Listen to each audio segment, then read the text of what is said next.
নমস্কার সবাইকে, আমি দেবযানী আবার চলে এসেছি একটি নতুন ভিডিও নিয়ে। আশা করছি আপনারা সবাই ভালো আছেন, আমিও ভালো আছি। আজ সকালের ব্রেকফাস্টে আমি বানিয়ে দেখাবো সুজির উপমা।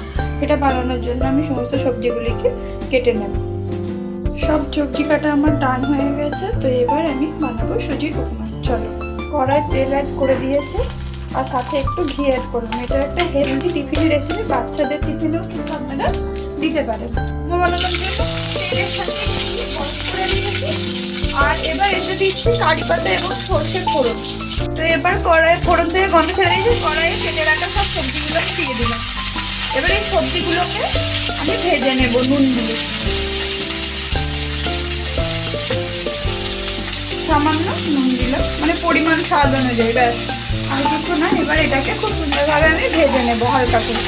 আর সুজিটা যেটা আপনারা ভাজবেন সেটা শুকনো খোলায় একটু নেড়ে নেবেন, নিয়ে সেটাকে তুলে রাখবেন। তারপরে ঘি দিয়ে কড়াইয়ে ঘি আর সাদা তেল মিশিয়ে কালো সরষে এবং কারি পাতা ফোড়ন দিয়ে সবজিগুলো ভাজবেন। যেহেতু হালকা করে ভাজতে বলছি, কারণ এই সবজিগুলো প্রায় ভাজা ভাজা হয়ে এলে আবার আমি সুজিটা দিয়ে কিছুক্ষণ ভেজে নেব, ওই জন্য। তো দেখো সবজিগুলো প্রায় আধ ভাজা হয়ে গেছে। এবার আমি পরিমাণ মতো সুজি দিয়ে দিচ্ছি। দেখো সুজিটা আমি কত হালকাভাবে ভেজে রেখেছি, হালকা খোলায় শুকনোভাবে ভেজে রেখেছি। এবার এই সবজিগুলোর সাথে আরেক কিছুক্ষণ লাল লাল হওয়া পর্যন্ত সুজিগুলো আমি ভেজে নেবো। এবার আমি পরিমাণ মতো সুজিটা দিয়ে দিলাম। এবার এটা আমি খুব ভালো করে ভেজে নেব সবজিগুলোর সাথে সুজিটা। দেখো সুজিটা আমার লালচে বাদামি করে ভাজা হয়ে গেছে। এবার আমি পরিমাণ মতন জল দিয়ে দিচ্ছি।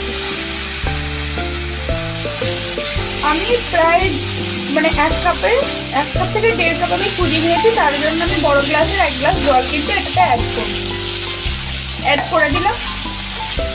এইটা সুজিটা একটু সেদ্ধ হয়ে গেলে তারপরে আমি চিনি অ্যাড করবো। দেখো সুজিটা পুরোপুরি সেদ্ধ হয়ে গেছে।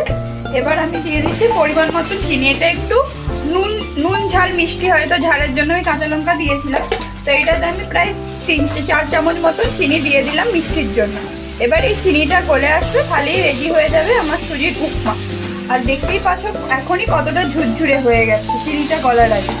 চিনিটা গললে আরো সুন্দর এবং আরো ঝুরঝুরে হয়ে যাবে।